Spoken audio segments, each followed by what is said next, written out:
Hi learners, welcome to I Plus Training Solutions.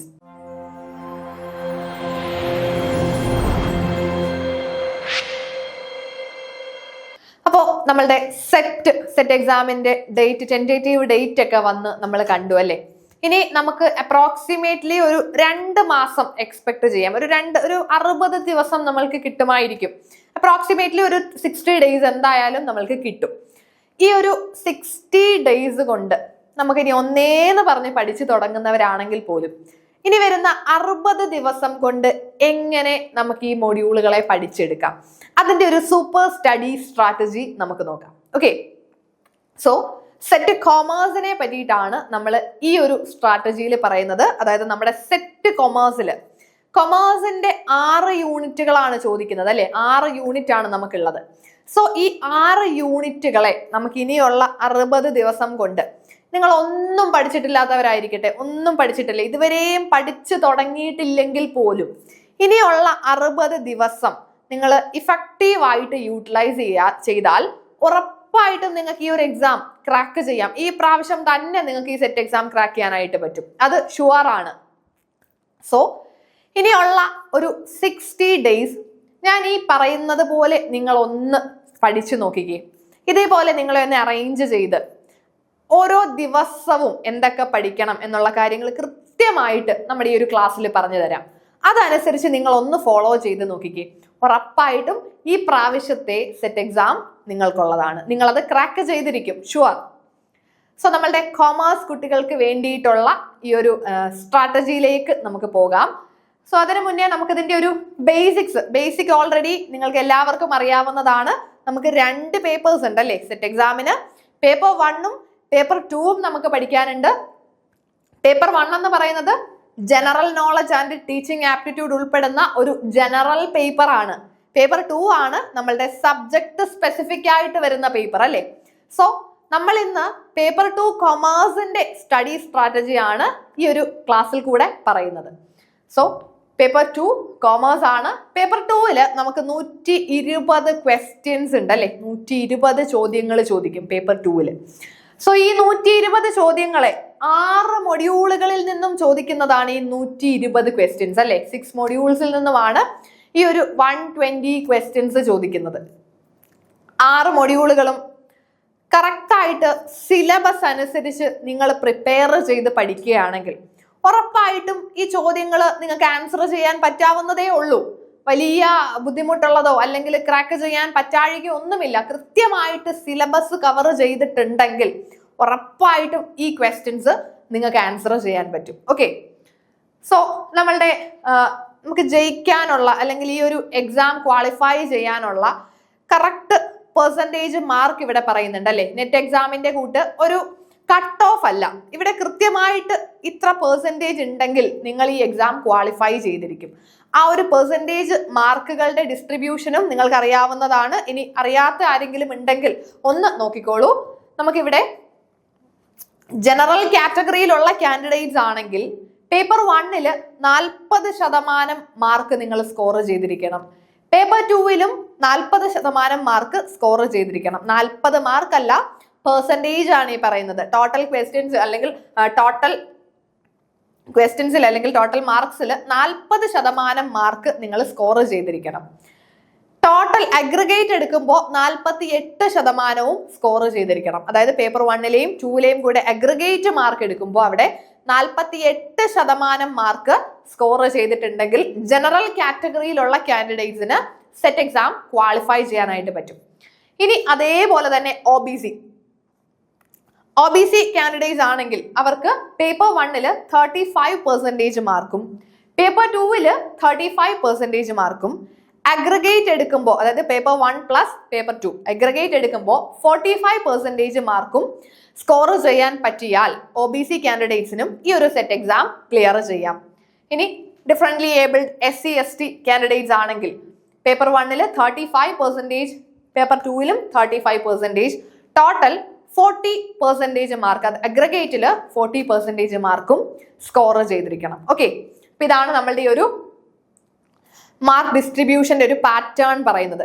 അപ്പോൾ ഈ specific percentage നിങ്ങൾക്ക് score ചെയ്യാൻ പറ്റിയാൽ ഉറപ്പായിട്ടും ഈ ഒരു എക്സാം നിങ്ങൾക്ക് ക്ലിയർ ചെയ്തു അല്ലേ. അതായത് നമുക്ക് എക്സാമിനേഷൻ കഴിഞ്ഞ് ഇറങ്ങുമ്പോൾ തന്നെ ആ ഒരു ആൻസർ കീ അല്ലെങ്കിൽ ഒരു പ്രൊവിഷണൽ ആൻസർ കീയോ ഫൈനൽ ആൻസർ കീയോ ഒക്കെ വരുമ്പോൾ തന്നെ നമ്മൾ ഒന്ന് ചെക്ക് ചെയ്ത് നോക്കിയാൽ നമുക്ക് മനസ്സിലാകും നമ്മൾക്ക് ഈ എക്സാം കിട്ടുമോ അല്ലെങ്കിൽ ഈ പ്രാവശ്യം സെറ്റ് ക്ലിയർ ചെയ്യാൻ പറ്റുമോ ഇല്ലയോ എന്നൊരു കാര്യം അല്ലേ. നമുക്ക് ഈ ഒരു മാർക്ക് ഡിസ്ട്രിബ്യൂഷൻ അനുസരിച്ച് നമുക്ക് കാൽക്കുലേറ്റ് ചെയ്ത് നോക്കിയാൽ മനസ്സിലായിക്കോളും. സോ നമ്മളുടെ എക്സാം ഡേറ്റ് ടെൻറ്റേറ്റീവ് ആയിട്ട് ഒരു എക്സാം ഡേറ്റ് പറയുന്നുണ്ട് അല്ലേ. 24th August 2025 ആണ് ഇപ്പോൾ നമുക്ക് ടെൻറ്റേറ്റീവ് ആയിട്ട് പറഞ്ഞിട്ടുള്ള, അതായത് ഈ ഒരു ജൂലൈ സെഷനിലെ എക്സാം സ്റ്റാർട്ട് ചെയ്യുന്ന എക്സാമിന്റെ ഡേറ്റ് 24th August എന്ന് ടെൻറ്റേറ്റീവ്ലി പറയുന്നുണ്ട്. സോ നമ്മൾ ഈ ഒരു ഡേറ്റിനെ കൺസിഡർ ചെയ്തുകൊണ്ട് ഇനി നമ്മൾ മുന്നോട്ട് നോക്കിയാൽ നമുക്കൊരു 60 ദിവസം എന്തായാലും കിട്ടുമല്ലോ. 2 മാസം നമുക്ക് കംപ്ലീറ്റ് ആയിട്ട് അല്ലെങ്കിൽ ഒരു 60 ദിവസം നമുക്ക് കംപ്ലീറ്റ് ആയിട്ട് കിട്ടുമെന്ന് പറയാം. 60 days കംപ്ലീറ്റ് ആയിട്ട് നമുക്ക് കിട്ടും. നിങ്ങൾ ഇന്ന് മുതൽ പഠിച്ചു തുടങ്ങിയാൽ ഈ ഒരു 60 days നിങ്ങൾക്ക് കൃത്യമായിട്ട് ഈ പറയുന്ന ഒരു സ്ട്രാറ്റജിയോട് കൂടി മുന്നോട്ട് പോയാൽ ഉറപ്പായിട്ടും ഈ വട്ടത്തെ നെറ്റ് എക്സാം ക്ലിയർ ചെയ്യാം. സോ 24th August എക്സാം എങ്കിൽ ഇനിയുള്ള 2 മാസങ്ങൾ നിങ്ങൾ എങ്ങനെ വർക്ക് ചെയ്യുന്നു? വെറും 2 മാസം വർക്ക് ചെയ്താൽ മതി അല്ലേ. അതായത് ഈ ഒരു 60 ദിവസം നിങ്ങൾ വർക്ക് ചെയ്താൽ മതി. അത് എത്രത്തോളം എഫിഷ്യന്റ് ആയിട്ട് നിങ്ങൾ പഠിക്കുന്നു അല്ലെങ്കിൽ ആ ഒരു ടൈമിനെ എങ്ങനെ യൂട്ടിലൈസ് ചെയ്യുന്നു എന്നതിലിരിക്കും കാര്യം. നിങ്ങൾ ഇനിയിപ്പോ 6 മാസമോ 1 വർഷമോ വർക്ക് ചെയ്താലും എഫിഷ്യന്റ് ആയിട്ട് വർക്ക് ചെയ്യുന്നില്ലെങ്കിൽ എത്ര നാള് കിടന്ന് പഠിച്ചിട്ടും കാര്യമില്ല. പക്ഷെ ഒരു 2 മാസമേ നിങ്ങൾ എഫേർട്ട് ഇടുന്നുള്ളെങ്കിൽ ആ ഇടുന്ന എഫേർട്ട് എത്രത്തോളം ഉണ്ട്, നിങ്ങൾ ജെന്യുവനായിട്ട് കൃത്യമായിട്ട് കൺസിസ്റ്റന്റ് ആയിട്ട് പഠിക്കുന്നുണ്ടെങ്കിൽ ഉറപ്പായിട്ടും ഈ വട്ടം നിങ്ങൾക്ക് ഈ ഒരു എക്സാം ക്ലിയർ ചെയ്യാം. ഓക്കെ, സോ നമുക്കിവിടെ ഒരു 60 days സൂപ്പർ സ്റ്റഡി പ്ലാൻ ഒന്ന് നോക്കാം. അപ്പൊ ഇതിന്റെ ഒരു ഓവർവ്യൂ, ഒരു ഔട്ട്ലൈൻ നമുക്കിപ്പോ നോക്കാം. ഇനി നമുക്കൊരു 60 ദിവസം ഉണ്ടെങ്കിൽ ഇതിലെ ഫസ്റ്റ് 40 days, അതായത് ആദ്യത്തെ ഒരു 40 ദിവസം, അതായത് ഇനി ഒന്നും പഠിച്ചു തുടങ്ങിയിട്ടില്ലെങ്കിലാണ് നിങ്ങളൊരു ബിഗിനർ ആണ്, ഇതുവരെയും ഒരു യൂണിറ്റ് പോലും പഠിച്ചു തുടങ്ങിയിട്ടില്ലെങ്കിൽ ഇനിയുള്ള 60 ദിവസത്തിലെ ഫസ്റ്റ് 40 day നിങ്ങൾക്ക് എന്തിനു വേണ്ടിയിട്ട് ഉപയോഗിക്കണം? അത് phase 1 ആണ്. കോർ സ്റ്റഡി ആയിട്ട് നമുക്ക് ആ ഒരു ആദ്യത്തെ 40 ദിവസങ്ങളെ എടുക്കാം. അതായത് നമ്മൾ സിലബസ് അനുസരിച്ച് ഓരോ കാര്യങ്ങളെ പറ്റിയിട്ടും പഠിച്ചെടുക്കുകയാണ് അവിടെ. ആദ്യത്തെ 40 ദിവസം കൊണ്ട് 6 മൊഡ്യൂളുകളെ നിങ്ങൾ പ്രോപ്പർ സിലബസ് അനുസരിച്ചിട്ട് പഠിച്ചെടുക്കണം. ഫസ്റ്റ് 40 day അതിനു വേണ്ടി തന്നെ യൂട്ടിലൈസ് ചെയ്യുക. നമ്മളുടെ learn and understand all the 6 unit in depth study of all modules. എല്ലാ മൊഡ്യൂളുകളെയും ഇൻ ഡെപ്ത് ആയിട്ട് നമ്മൾ പഠിക്കുന്നു. ഒന്നേന്ന് പറഞ്ഞ് പഠിച്ചു തുടങ്ങുകയാണ്. അങ്ങനെയാണെങ്കിൽ ഫസ്റ്റ് 40 days നമ്മളൊരു കോർ സ്റ്റഡിക്ക് വേണ്ടി മാറ്റി വെക്കാം. അതിനെ നമുക്ക് phase 1 എന്ന് പറയാം അല്ലെ. നമ്മുടെ phase 1 ആയിട്ട് ഫസ്റ്റ് 40 ദിവസങ്ങളും നമ്മൾ അങ്ങ് എടുക്കുവാണ്. ഇനി phase 2 അതായത് 41 to 50 നെക്സ്റ്റ് 10 days, ആദ്യത്തെ 40 ദിവസം കഴിഞ്ഞ് പിന്നെയുള്ളൊരു 10 ദിവസം നമ്മളുടെ ഫസ്റ്റ് റൗണ്ട് റിവിഷന് വേണ്ടി മാറ്റി വെക്കാം. ഫസ്റ്റ് റൗണ്ട് റിവിഷന് വേണ്ടി മാറ്റാം. പിന്നെയുള്ള 10 ദിവസം ഒരു ഫസ്റ്റ് റൗണ്ട് റിവിഷൻ ആണ്. അതായത് അവിടെ നിങ്ങളൊരു പഠിച്ച കാര്യങ്ങൾ, അതായത് ഈ 6 മൊഡ്യൂളുകളും നമ്മൾ നേരത്തെ 40 ദിവസം കൊണ്ട് പഠിച്ചു വെച്ചല്ലോ, അതെല്ലാം ഒന്നുകൂടി മറന്നു പോയതൊക്കെ ഒന്ന് റിവൈസ് ചെയ്യാം. അതേപോലെ തന്നെ ക്വസ്റ്റ്യൻ പ്രാക്ടീസ് വളരെ വളരെ ഇമ്പോർട്ടന്റ് ആണ്. ഏറ്റവും ഇമ്പോർട്ടന്റ് ആയിട്ട് പറയുന്ന ഒരു കാര്യമാണ് ക്വസ്റ്റ്യൻ പ്രാക്ടീസ്. പ്രീ-YQs മാക്സിമം വർക്കൗട്ട് ചെയ്യുക. അപ്പൊ പിന്നെയുള്ള 10 ദിവസം കൊണ്ട് എത്രത്തോളം PYQs കിട്ടുമോ അത്രയും PYQs വർക്കൗട്ട് ചെയ്യുക. അപ്പോൾ നമ്മൾ ആദ്യത്തെ 40 ദിവസം 6 മൊഡ്യൂളും പഠിച്ചു വെച്ചു. പിന്നെയുള്ള ഒരു 10 ദിവസം PYQs വർക്കൗട്ട് ചെയ്യുന്നു. അപ്പൊ നമുക്ക് എന്താ പ്രയോജനം? എപ്പോഴും നമ്മൾ പഠിച്ചതിന് ശേഷം മാത്രം PYQ വർക്കൗട്ട് ചെയ്യാനായിട്ട് ശ്രമിക്കുക. ഒന്നും പഠിക്കാതെ PYQസിലേക്ക് പോയി കഴിഞ്ഞാൽ നമുക്ക് എന്തെങ്കിലും ഒരു ഐഡിയ കിട്ടുമോ? ഇല്ല. ഫസ്റ്റ് 40 days നിങ്ങൾ പഠിച്ചതിന് ശേഷം, സിലബസ് നിങ്ങൾ തറവാക്കിയതിന് ശേഷം പിന്നെയുള്ള 10 ദിവസം PYQs ഒന്ന് വർക്കൗട്ട് ചെയ്ത് നോക്കിക്കേ. നല്ലൊരു കോൺഫിഡൻസ് നിങ്ങൾക്ക് കിട്ടും. അതേപോലെ വീക്ക് ഏരിയാസും ഐഡന്റിഫൈ ചെയ്യാം. എത്ര നമുക്ക് ആൻസർ ചെയ്യാൻ പറ്റാത്തതും അല്ലെങ്കിൽ കൺഫ്യൂഷൻ വരുന്നതും മറന്നു പോകുന്നതുമായിട്ടുള്ള കാര്യങ്ങളൊക്കെ ഈ 10 ദിവസത്തിൽ നമ്മളുടെ സെക്കൻഡ് ഫേസിൽ നിന്ന് നിങ്ങൾ മനസ്സിലാക്കണം. വീക്ക് ഏരിയാസും വീക്ക് ടോപ്പിക്സും മനസ്സിലാക്കുക, അത് ക്ലിയർ ചെയ്ത് പോകണം. PYQs വർക്കൗട്ട് ചെയ്യുമ്പോഴാണ് വീക്ക് ഏരിയാസ് ഒക്കെ നമുക്ക് മനസ്സിലാകുന്നത്. അപ്പൊ വേണം നമ്മൾ അതൊക്കെ പോയി ഒന്നുകൂടെ നോക്കാം, ഒന്നുകൂടെ ക്ലിയർ ചെയ്യാം. ഓക്കെ, ഇനി നമ്മുടെ ലാസ്റ്റ് 10 ദിവസങ്ങളുണ്ട് അല്ലെ, ലാസ്റ്റ് 10 days, അതിനെ നമുക്കൊരു ഫൈനൽ റിവിഷൻ ഫേസ് ആയിട്ട് കണക്കാക്കാം. അവസാനത്തെ 10 ദിവസങ്ങളെ ഫൈനൽ റിവിഷൻ ഫേസ് ആയിട്ട് കണക്കാക്കാം. അവിടെ നമ്മൾ നമ്മുടെ ഫുൾ സിലബസിനെ വേണമെങ്കിൽ ഒന്നുകൂടി ഒന്ന് റിവൈസ് ചെയ്ത് പോകാം. ഇനി മോക്ക് ടെസ്റ്റുകൾ എടുക്കാം. വീണ്ടും നമുക്ക് മോക്ക് ടെസ്റ്റുകൾ വീക്ക് ഏരിയ ഒക്കെ ക്ലിയർ ചെയ്ത് കഴിഞ്ഞ് പിന്നെയും കൂടെ ഒന്നുകൂടെ മോക്ക് ടെസ്റ്റ് എടുത്ത് നോക്കുമ്പോൾ നമുക്ക് ഇംപ്രൂവ്മെന്റ് ഉണ്ടാകും. നമ്മൾ ഇംപ്രൂവ് ആയി വരുന്നത് കാണാം. ദെൻ ഫോർമുല റീക്യാപ്സ്, നമുക്ക് അക്കൗണ്ടിങ്ങിലൊക്കെ ചില ഫോർമുലാസ് ഒക്കെ പഠിക്കാനുണ്ട്. ഈ ഫോർമുലാസ് ഒക്കെ ഒന്നുകൂടി ഒന്ന് റീക്യാപ്പ് ചെയ്യാം. നമ്മളുടെ ചെറിയ ചെറിയ സ്റ്റഡി നോട്ടുകൾ, നമ്മൾ പഠിക്കുന്ന സമയത്ത് എന്തെങ്കിലും സ്റ്റഡി നോട്ട്സ് ഒക്കെ പ്രിപ്പയർ ചെയ്ത് വെച്ചിട്ടുണ്ടെങ്കിൽ അതിൽ കൂടിയൊക്കെ നമുക്കൊന്ന് അതൊക്കെ ഒന്ന് നോക്കി പോകാം. അങ്ങനെ ഒരു ഫൈനൽ റൗണ്ട് റിവിഷൻ ആയിട്ട് ലാസ്റ്റ് 10 ദിവസങ്ങളെ നമുക്ക് അലോട്ട് ചെയ്യാം. സോ ഇങ്ങനെ ഈ ഒരു 3 ഘട്ടമായിട്ട് തന്നെ നിങ്ങളൊന്ന് പഠിച്ചു നോക്കിക്കേ. ഫസ്റ്റ് 40 ദിവസം നമ്മളുടെ 6 മൊഡ്യൂളുകൾക്ക് വേണ്ടി മാറ്റിവെക്കുന്നു. ദെൻ പിന്നീടുള്ള 10 ദിവസം നമ്മളൊരു മോക്ക് ടെസ്റ്റ് അല്ലെങ്കിൽ PYQ ഡിസ്കഷൻ സീരീസിന് വേണ്ടി എടുക്കുന്നു. ലാസ്റ്റ് 10 day നിങ്ങൾ എന്തിനു വേണ്ടിയിട്ട് എടുക്കുന്നത്? നമ്മളുടെ ഒരു ഫൈനൽ റൗണ്ട് റിവിഷൻ ആയിട്ട് നമുക്ക് അതിനെ കണക്കാക്കാം. ഓക്കെ, ഇനി ഇതിനെ നമുക്ക് ഓരോന്നിനെയും ഡീറ്റെയിൽഡ് ആയിട്ട് നോക്കാം. നമുക്ക് ഓരോന്നും ഡീറ്റെയിൽഡ് ആയിട്ട് നോക്കി പോകാം. അപ്പൊ നമ്മളുടെ ആദ്യത്തെ 40 ദിവസങ്ങളിൽ നമ്മൾ ഇനി എന്തൊക്കെ പഠിക്കണം, ഏതൊക്കെ ദിവസങ്ങൾ, ഏതൊക്കെ യൂണിറ്റുകൾക്ക് എത്രയൊക്കെ ദിവസങ്ങൾ കൊടുക്കണം എന്നൊക്കെ ഡീറ്റെയിൽഡ് ആയിട്ട് നമുക്കൊന്ന് നോക്കിയാലോ. ഓക്കെ, സോ നമ്മളുടെ ഫസ്റ്റ് ഫേസ് ആണ്, അതായത് ഫസ്റ്റ് 40 day കൊണ്ട് എങ്ങനെ കംപ്ലീറ്റ് മൊഡ്യൂളും കവർ ചെയ്യാം എന്നുള്ള ഒരു കാര്യമാണ് നമ്മൾ നോക്കുന്നത്. അപ്പൊ ആദ്യത്തെ 40 ദിവസം. സോ ആദ്യത്തെ 40 ദിവസം എന്ന് പറയുമ്പോൾ നമുക്കറിയാം, ഒരു 7 ദിവസം നമുക്ക് ഒരു യൂണിറ്റിന് വേണ്ടി മാറ്റി വെച്ചാലും 7 6 42 അല്ലേ, 7 ദിവസം ഒരു യൂണിറ്റിന് വേണ്ടി മാറ്റി വെച്ചാലും 42 ദിവസങ്ങൾ നമുക്ക് ഓരോ, അതായത് 6 യൂണിറ്റുകൾക്കും കൂടെ 42 ദിവസം വേണ്ടി വരുന്നുണ്ട്. 7 ദിവസം ഒരു യൂണിറ്റിന് വേണ്ടി, അതായത് ഒരാഴ്ച. 7 ദിവസം എന്ന് പറഞ്ഞാൽ നമുക്കറിയാം ഒരാഴ്ച ഒരു മൊഡ്യൂൾ. അങ്ങനെ നിങ്ങൾ പഠിച്ചാൽ പോലും നമുക്ക് ഒരാഴ്ചയിൽ നിങ്ങൾ ഒരു മൊഡ്യൂൾ പഠിക്കുക. അങ്ങനെയാണെങ്കിൽ നമുക്ക് 6 മൊഡ്യൂളുകളെയും കൃത്യമായിട്ട് കവർ ചെയ്യാം അല്ലേ. 42 ദിവസം കൊണ്ട് കവർ ചെയ്യാനായിട്ട് പറ്റും. 7 ദിവസങ്ങളിൽ ഒരു മൊഡ്യൂൾ, 7 ദിവസം ഒരു മൊഡ്യൂളിന് വേണ്ടി മാറ്റിയാൽ 6 മൊഡ്യൂളിനും കൂടെ 42 ദിവസം നമുക്ക് കറക്റ്റ് വേണ്ടി വരും. ഇനി അങ്ങനെ നമുക്ക് 40 ദിവസത്തിൽ തന്നെ നിർത്താം.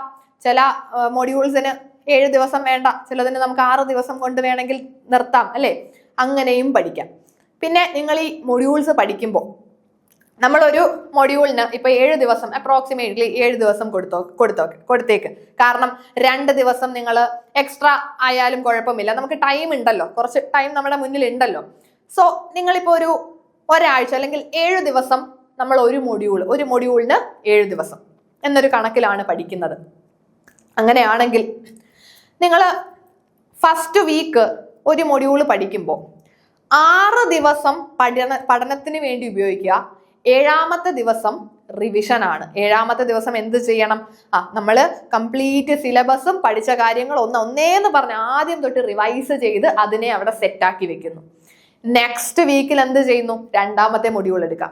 നെക്സ്റ്റ് വീക്കിൽ 2ാമത്തെ മൊഡ്യൂളിനെ കംപ്ലീറ്റ് പഠിക്കുന്നു. 6 ദിവസം 2ാമത്തെ മൊഡ്യൂൾ കംപ്ലീറ്റ് പഠിക്കുന്നു. 7ാമത്തെ ദിവസം 2ാമത്തെ മൊഡ്യൂളിനെയും നമ്മൾ പഠിച്ച കാര്യങ്ങളൊന്ന് ഓർത്തു നോക്കാം. 1ാമത്തെ മൊഡ്യൂളിനെയും കൂടെ ഒന്ന് ഓർത്തു നോക്കണം. ഇല്ലെങ്കിൽ എന്താ പറ്റുന്നേ? 2ാമത്തെ മൊഡ്യൂൾ പഠിക്കുമ്പോൾ 1ാമത്തെ മറന്നുപോകും, 3ാമത്തെ പഠിക്കുമ്പോൾ 2ാമത്തെ മറന്നുപോകും, അങ്ങനെ 6ാമത്തെ മൊഡ്യൂൾ പഠിക്കുമ്പോൾ 1ഉം 2ഉം ഓർമ്മയില്ല. അങ്ങനെ ആയി പോകത്തില്ലേ? അപ്പൊ നമ്മൾ എപ്പോഴും റിവൈസ് ചെയ്യുമ്പോൾ ആ ആഴ്ചയിൽ പഠിച്ച മൊഡ്യൂളിനെ മാത്രമായിട്ട് നോക്കരുത്. അതിനോടൊപ്പം കഴിഞ്ഞ 2 ആഴ്ചകളിൽ അല്ലെങ്കിൽ കഴിഞ്ഞ ആഴ്ചയിൽ ഏത് മൊഡ്യൂളാണോ പഠിച്ചത് അതിൽ പഠിച്ച കാര്യങ്ങളെ ഒന്നും വേണ്ട, ഒന്ന് വായിച്ചു പോയാൽ മതി, ഓർമ്മയിൽ ഉണ്ടായിരിക്കും, ഓർമ്മയിൽ നിന്നോളും. ഓക്കെ, സോ നമുക്ക് ഈ ഒരു രീതിയിൽ മൊഡ്യൂളുകളെ പഠിക്കാം. അപ്പൊ നമുക്ക് 7 ദിവസം എന്ന കണക്കിൽ തന്നെ നിങ്ങൾ ഒരു മൊഡ്യൂളിന് എടുത്തോളൂ. അങ്ങനെയാണെങ്കിൽ 6 മൊഡ്യൂളിന് 42 ദിവസങ്ങൾ നമ്മൾക്ക് വേണ്ടി വരും അല്ലേ. ഓക്കെ, ഇനി നമുക്ക് ഫസ്റ്റ് മൊഡ്യൂളാണ് മാനേജ്മെന്റ് കോൺസെപ്റ്റ്സ്. മാനേജ്മെന്റ് കോൺസെപ്റ്റ് എന്ന് പറയുന്ന മൊഡ്യൂളിനെ നമുക്ക് 5-6 ഡേയ്സ് അല്ലെങ്കിൽ പോട്ടെ 7 ഡേയ്സ് എടുക്കാം. 5-6 ദിവസങ്ങൾ കൊണ്ട് പഠിച്ചാലും ഒരു ദിവസം എക്സ്ട്രാ നിങ്ങൾ എടുക്കണം. എന്തിനു വേണ്ടിയിട്ടാണ്? റിവിഷന് വേണ്ടിയിട്ട്. 6 ദിവസം കൊണ്ട് പഠിച്ചു തീർന്നു, 7ാമത്തെ ദിവസം ഇതിന്റെ റിവിഷൻ ആണ്. പഠിച്ചതെല്ലാം ഒന്ന് ഓർത്ത് നോക്കണ്ടേ? സോ അവിടെ നമ്മൾ കൂടുതലായിട്ടും ഫോക്കസ് ചെയ്യേണ്ടത് management thoughts, functions, theories, organisation behaviour, strategic management. Syllabus അനുസരിച്ച് സിലബസിൽ പറഞ്ഞിരിക്കുന്നത് തന്നെ പഠിച്ചിരിക്കണം. സിലബസിൽ നമുക്ക് എന്തൊക്കെ ഉണ്ടോ അതെല്ലാം പഠിക്കണം. വളരെ ഇമ്പോർട്ടന്റ് ആണ്. പിന്നെ മാനേജ്മെന്റിലേക്ക് വരുമ്പോൾ നമ്മളുടെ ഫങ്ഷൻസ് ഓഫ് മാനേജ്മെന്റ് ഉണ്ടല്ലോ, planning, organising, staffing, directing, controlling, അതൊക്കെ വളരെ ഇമ്പോർട്ടന്റ് ആ. അതേപോലെ അവിടെ വരുന്ന തിയറീസ് ഉണ്ട്, മോട്ടിവേഷൻ തിയറീസും ലീഡർഷിപ്പ് തിയറീസും ഒക്കെ വളരെ ഇമ്പോർട്ടന്റ് ആണ്. അതൊക്കെ ക്വസ്റ്റ്യൻസ് ചോദിക്കുന്ന ഏരിയാസ് ആണ്. അതെല്ലാം നിങ്ങൾ കൃത്യമായിട്ട് പഠിച്ചു വെക്കുക. സ്ട്രാറ്റജിക് മാനേജ്മെന്റും വളരെ ഇമ്പോർട്ടന്റ് ആയിട്ടുള്ളൊരു ഏരിയയാണ്. ഓക്കെ, ഇനി നമുക്ക് അപ്പൊ ഇത് പഠിക്കാനായിട്ട് നമുക്കൊരു 5-6 ദിവസം എടുത്തു. 6 ദിവസം അത് പഠിക്കാൻ എടുക്കാം. 7ാമത്തെ ദിവസം അതിന്റെ റിവിഷൻ. ഇനി നെക്സ്റ്റ് വൺ ബിസിനസ് എൻവയോൺമെന്റ്. 2ാമത്തെ മൊഡ്യൂൾ ആണ് ബിസിനസ് എൻവയോൺമെന്റ്. ഈ ഒരു മൊഡ്യൂളും നമുക്ക് 5-6 ഡേയ്സ് പഠിക്കാനായിട്ട് എടുത്താലും ബാക്കി 7ാമത്തെ ദിവസം അതിന്റെ റിവിഷന് വേണ്ടി എടുക്കാം. 7ാമത്തെ ദിവസം ഇതിന്റെ മാത്രം റിവിഷൻ അല്ല, ഇതിന്റെയും കൂടെ റിവിഷൻ ആണ് അല്ലേ. നമുക്ക് ബിസിനസ് എൻവയോൺമെന്റ് പഠിച്ചു കഴിഞ്ഞാൽ നെക്സ്റ്റ് ഡേ റിവൈസ് ചെയ്യുമ്പോൾ ബിസിനസ് എൻവയോൺമെന്റും റിവൈസ് ചെയ്യണം, മാനേജ്മെന്റ് കോൺസെപ്റ്റും റിവൈസ് ചെയ്യണം. ഓക്കെ, അപ്പോൾ ബിസിനസ് എൻവയോൺമെന്റിൽ നമുക്ക് micro and macro environment, Indian economy, then government പല പോളിസീസ് ഉണ്ടല്ലേ. ബിസിനസ് എൻവയോൺമെന്റിൽ വരുന്ന പോളിസീസ് ഉണ്ട്, WTO, FDI, then policy, Exim policy, disinvestment, purchasing power parity, PPP theories ഉണ്ട്. അതൊക്കെ വളരെ ഇമ്പോർട്ടന്റ് ആണ്. പിന്നെ ഉള്ളത് നമ്മളുടെ world trade organisations, FDI, FPI ഒക്കെ ഇമ്പോർട്ടന്റ് ആയിട്ട് പഠിച്ചു വെക്കുക. ദെൻ മാനേജ്മെന്റ് ഇൻഫർമേഷൻ സിസ്റ്റത്തിന്റെ ബേസിക്സ്, MIS-ന്റെ ബേസിക്സ് കൂടെ. അപ്പം അതിനെക്കാട്ടിൽ ഉപരി നിങ്ങൾ ഈ ഒരു ഏരിയയിലാണ് പഠിക്കേണ്ടത്. അതായത് ഗവൺമെന്റ് ആൻഡ് ബിസിനസ് എൻവയോൺമെന്റിൽ വരുന്ന പല പോളിസികളും, ഗവൺമെന്റിന്റെ പോളിസി ഉൾപ്പെടെ വരുന്ന പല പോളിസി പഠിക്കണം. അതേപോലെ തന്നെ ഇന്റർനാഷണൽ ഓർഗനൈസേഷൻസ് ഉണ്ട്, ഇന്റർനാഷണൽ ബിസിനസ്സുമായിട്ടൊക്കെ റിലേറ്റ് ചെയ്ത് വരുന്ന കുറച്ച് കാര്യങ്ങൾ കൂടെ പഠിച്ചു വെക്കാം. ഓക്കെ, ഇനി നമുക്ക് 3rd മൊഡ്യൂൾ ആണ് ഫിനാൻഷ്യൽ ആൻഡ് കോർപ്പറേറ്റ് അക്കൗണ്ടിങ്. അതിന് നമുക്ക് കുറച്ച് കൂടുതൽ ദിവസങ്ങൾ വേണ്ടി വരും ചിലപ്പോൾ. സോ അവിടെയും നമുക്ക് 7 ദിവസം എന്ന രീതിയിൽ തന്നെ എടുത്താലും ഫിനാൻഷ്യൽ ആൻഡ് കോർപ്പറേറ്റ് അക്കൗണ്ടിങ്ങും ഇതേപോലെ തന്നെ 6-7 ദിവസം കൊണ്ട് നിങ്ങൾ പഠിച്ചു തീർക്കുക. ദെൻ ഒരു ദിവസം അതിന്റെ റിവിഷന് വേണ്ടി എടുക്കാം. ഇത് റിവൈസ് ചെയ്യുമ്പോൾ അതിന് മുന്നേ പഠിച്ചു വെച്ച 2 മൊഡ്യൂളിനെ കൂടെ റിവൈസ് ചെയ്തിരിക്കണം. ഓക്കെ, അവിടെ നമുക്ക് അക്കൗണ്ടിങ്ങിന്റെ ഫണ്ടമെന്റൽസ് പഠിക്കണം, അക്കൗണ്ടിങ് കോൺസെപ്റ്റുകളും തിയറീസ്, അക്കൗണ്ടിങ് കൺവെൻഷൻസും അക്കൗണ്ടിങ് കോൺസെപ്റ്റുകളും അക്കൗണ്ടിങ് പ്രിൻസിപ്പിൾസും ഒക്കെ വളരെ ഇമ്പോർട്ടന്റ് ആയിട്ട് പഠിച്ചു വെക്കേണ്ടതാണ്. Then accounting of incomplete records, company accounts, ഷെയർസിന്റെയും ഡിബഞ്ചേഴ്സിന്റെയും ഒക്കെ ഇഷ്യൂ ഒക്കെ ആയിട്ട് ബന്ധപ്പെട്ടിട്ടുള്ള എൻട്രീസ് ഒക്കെ ഇമ്പോർട്ടന്റ് ആയിട്ട് പഠിക്കുക. അമാൽഗമേഷൻ, ദെൻ അക്കൗണ്ടിങ് സ്റ്റാൻഡേർഡ്സ്, വളരെ വളരെ ഇമ്പോർട്ടന്റ് അക്കൗണ്ടിങ് സ്റ്റാൻഡേർഡ്സ്, അതും കൃത്യമായിട്ട് പഠിച്ചു വെക്കണം. ഓക്കെ, ഇനി നമുക്ക് നെക്സ്റ്റ് 4th മൊഡ്യൂൾ ആണ് ക്വാണ്ടിറ്റേറ്റീവ് ടെക്നിക്സ്. ക്വാണ്ടിറ്റേറ്റീവ് ടെക്നിക്സിലേക്ക് വരുമ്പോൾ അതും നമുക്കൊരു 7 ദിവസം എടുക്കാം, അല്ലെങ്കിൽ 6-7 ദിവസം. 6 ദിവസം കൊണ്ട് പഠിച്ചിട്ട് 7ാമത്തെ ദിവസം അതിന്റെ റിവിഷന് വേണ്ടി വെക്കാം. ഒപ്പം മറ്റ് പഠിച്ചു തീർന്ന യൂണിറ്റുകളെ കൂടി ഒന്ന് ഓർത്തെടുക്കാനായിട്ട് ശ്രമിക്കാം. അവിടെ നമുക്ക് ബിസിനസ് റിസർച്ചുമായിട്ട് ബന്ധപ്പെട്ട് ടൈപ്സ് ഓഫ് റിസർച്ച് പഠിക്കണം. അതേപോലെ തന്നെ data collection and analysis, data അനാലിസിസിലൊക്കെ വരുന്ന ടെസ്റ്റുകൾ, പാരാമെട്രിക് ടെസ്റ്റുകളും നോൺ പാരാമെട്രിക് ടെസ്റ്റുകളും ഒക്കെ വളരെ ഇമ്പോർട്ടന്റ് ആണ്. ദെൻ ഓപ്പറേഷൻസ് റിസർച്ചിൽ വരുന്ന linear programming, then critical path method, program evaluation and review technique, പേർട്ടും CPM-ഉം ഒക്കെ ഇമ്പോർട്ടന്റ് ആയിട്ട് പഠിച്ചു വെക്കണം.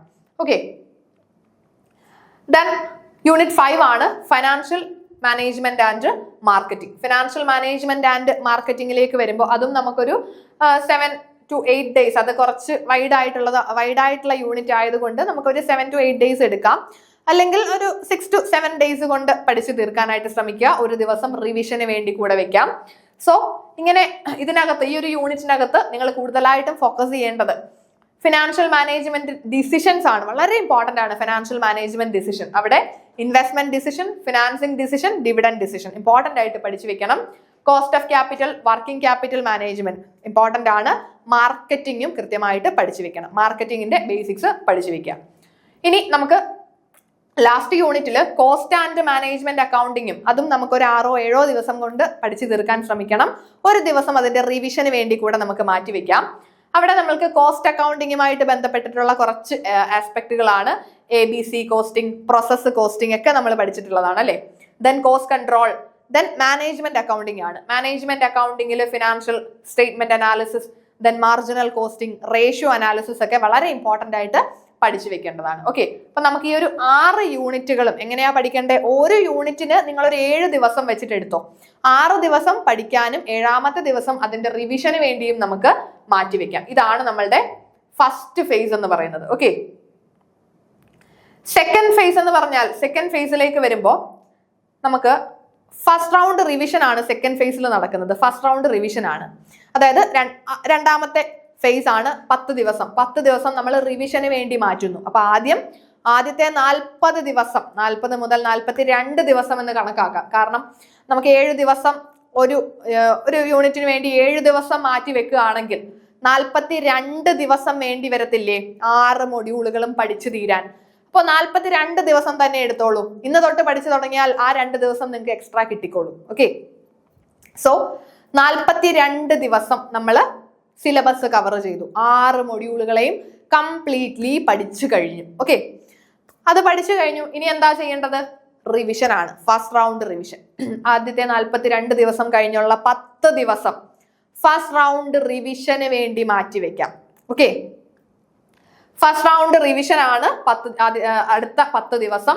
അവിടെ 41ാമത്തെയും 42ാമത്തെയും ദിവസങ്ങളിൽ അത് നമ്മൾ 42 ദിവസം പഠിക്കാൻ എടുത്തല്ലോ. അപ്പൊ പിന്നെ ആ 2 ദിവസത്തിന്റെ കണക്ക് അവിടെ പോട്ടെ.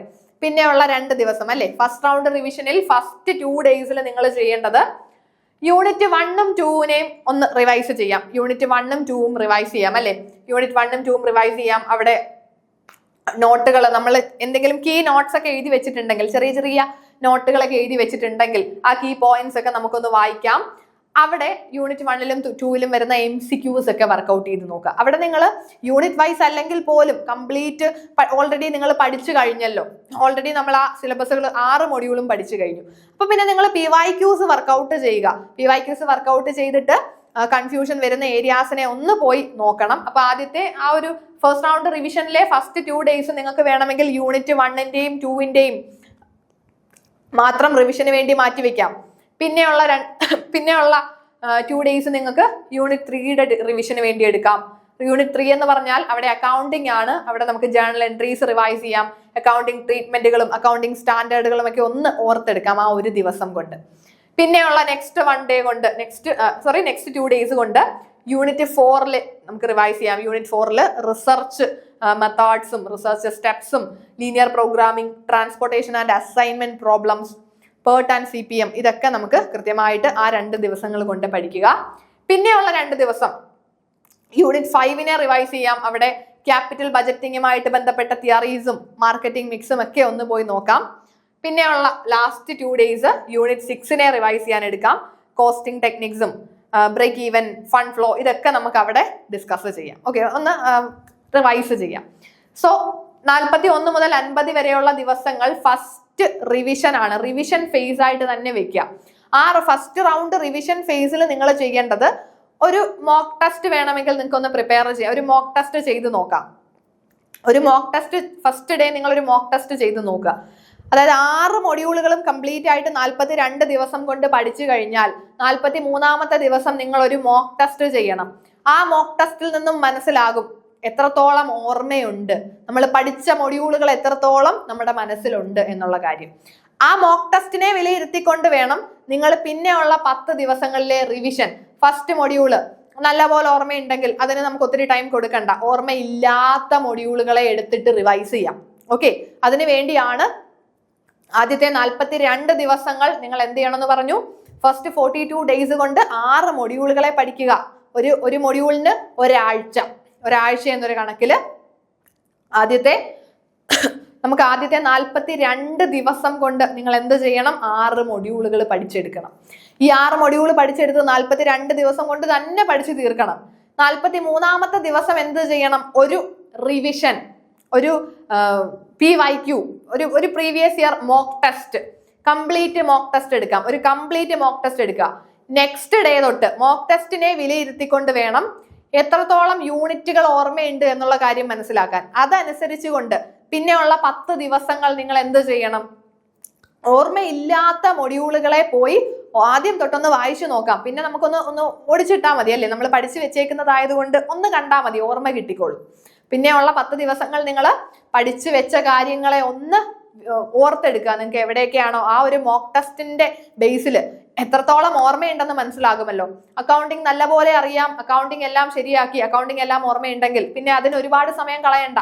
നിങ്ങൾക്ക് അടുത്ത യൂണിറ്റിലേക്ക് പോകാം. അടുത്ത യൂണിറ്റ് നിങ്ങൾക്ക് ഒന്നും ഓർമ്മയില്ല, അങ്ങനെയാണെങ്കിൽ അതൊന്ന് റിവൈസ് ചെയ്യാം. ആദ്യം തൊട്ട് റിവൈസ് ചെയ്യുക. അങ്ങനെ 6 യൂണിറ്റുകളെയും റിവൈസ് ചെയ്യാനായിട്ട് നമുക്ക് സെക്കൻഡ് ഫേസ് എടുക്കാം. ആ 10 ദിവസങ്ങൾ എടുക്കാം. ഓക്കെ, ഇനി നമ്മളുടെ ലാസ്റ്റ് 10 ഡേ നമുക്ക് എന്തിനു വേണ്ടി എടുക്കാം?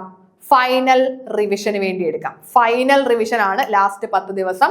അവിടെ 51ാമത്തെ ദിവസം നിങ്ങൾ ഒരു ഫുൾ ലെങ്ത് മോക്ക് ടെസ്റ്റ് കൂടെ എടുക്കുക. ദെൻ നെക്സ്റ്റ് ഡേ എന്ത് ചെയ്യാം? ഈ മോക്ക് ടെസ്റ്റുകളെ അനലൈസ് ചെയ്തിട്ട് അവിടെ എവിടെയൊക്കെയാണ് മിസ്റ്റേക്ക് വന്നത്, ഏതൊക്കെയാണ് വീക്ക് ഏരിയാസ് എന്ന് മനസ്സിലാക്കാം. നെക്സ്റ്റ് ഡേ ന്യൂമറിക്കൽ പ്രോബ്ലംസ് ഒക്കെ വർക്ക്ഔട്ട് ചെയ്യാം. ഫോർമുലാസ് ഒക്കെ ഉള്ള മൊഡ്യൂളുകളിലെ ഫോർമുലയൊക്കെ ഒന്ന് പഠിച്ചു വെക്കാം.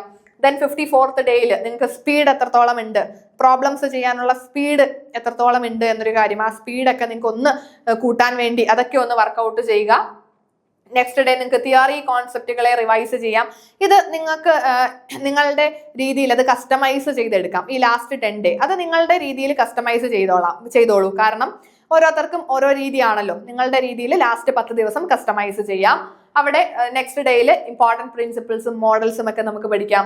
57th ഡേ ആണെങ്കിൽ ട്രിക്കി ആയിട്ടുള്ള ഏരിയാസിൽ ഒന്നുകൂടെ ഒന്ന് പോയിട്ട് നമുക്കൊന്ന് ഓർത്തെടുക്കാം. ദെൻ 58th ഡേയിൽ നമുക്ക് ഫ്ലാഷ് കാർഡ്സ് നമ്മൾ എഴുതി വെച്ചിരിക്കുന്ന ചെറിയ നോട്ടുകളെ ഒന്നുകൂടി ഒന്ന് മനസ്സിലാക്കി പഠിക്കാം. 59th ഡേയിൽ ഒരു സെക്കൻഡ് മോക്ക് ടെസ്റ്റ് കൂടെ, ഒരു ഫുൾ ലെങ്ത് മോക്ക് ടെസ്റ്റ് കൂടെ എടുക്കാം. നിങ്ങൾക്ക് എത്രത്തോളം ഫുൾ ലെങ്ത് എടുക്കാൻ പറ്റുമോ അത്രയും ഫുൾ ലെങ്ത് മോക്ക് ടെസ്റ്റ് എടുക്കുക. ലാസ്റ്റ് ഡേ എന്ന് പറയുന്നത്, അതായത് എക്സാമിന്റെ മുന്നേ ഉള്ള ദിവസം നിങ്ങൾ എന്താ ചെയ്യേണ്ടത്? Light review only, skim notes, relax and mentally prepare. ഒന്ന് റിവ്യൂ ചെയ്യുക, നമ്മൾ പഠിച്ചതൊക്കെ ഒന്ന് നോക്കി വെക്കുക. ദെൻ അവിടെ നിങ്ങൾ ഒരുപാട് കിടന്ന് പഠിക്കുകയൊന്നും വേണ്ട, ഇത്രയും മതി, ഇത്രയും നാൾ പഠിച്ചു വെച്ചത് മതി, നിങ്ങൾ ക്ലിയർ ചെയ്തുകൊള്ളും. ദെൻ മെന്റലി പ്രിപ്പയർ ആയാൽ മാത്രം മതി. സോ ഇന്ന് തൊട്ട് നിങ്ങൾ സ്റ്റാർട്ട് ചെയ്യുക.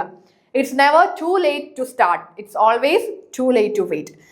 സ്റ്റാർട്ട് ചെയ്യാൻ ഇതുവരെയും ലേറ്റ് ആയിട്ടില്ല, ഇന്ന് തൊട്ട് പഠിച്ചു തുടങ്ങിക്കോളൂ. ഈ ഒരു സ്ട്രാറ്റജി അനുസരിച്ചുകൊണ്ട് നിങ്ങൾ ഒന്ന് ഫോളോ ചെയ്ത് നോക്കിക്കേ. ഫസ്റ്റ് 42 ദിവസം മൊഡ്യൂൾ വൈസ് റിവിഷൻ എടുക്കാം. പിന്നെയുള്ള 10 ദിവസം നിങ്ങൾക്ക് അത് ഒന്നുകൂടി റിവൈസ് ചെയ്യാം. ലാസ്റ്റ് 10 ഡേ നിങ്ങൾ കസ്റ്റമൈസ് ചെയ്തെടുക്കുക. അതായത് 10 ദിവസം നിങ്ങൾ കംപ്ലീറ്റ് മോക്ക് ടെസ്റ്റുകൾ എടുക്കാനായിട്ടും മറ്റും ശ്രമിച്ചോളൂ. ഈ ഒരു സ്ട്രാറ്റജി ഒന്ന് ഫോളോ ചെയ്ത് നോക്കിയാൽ ഉറപ്പായിട്ടും നിങ്ങൾക്ക് ഈ പ്രാവശ്യത്തെ എക്സാം ക്ലിയർ ചെയ്യാനായിട്ട് പറ്റും. സോ എല്ലാവർക്കും all the best. Thank you.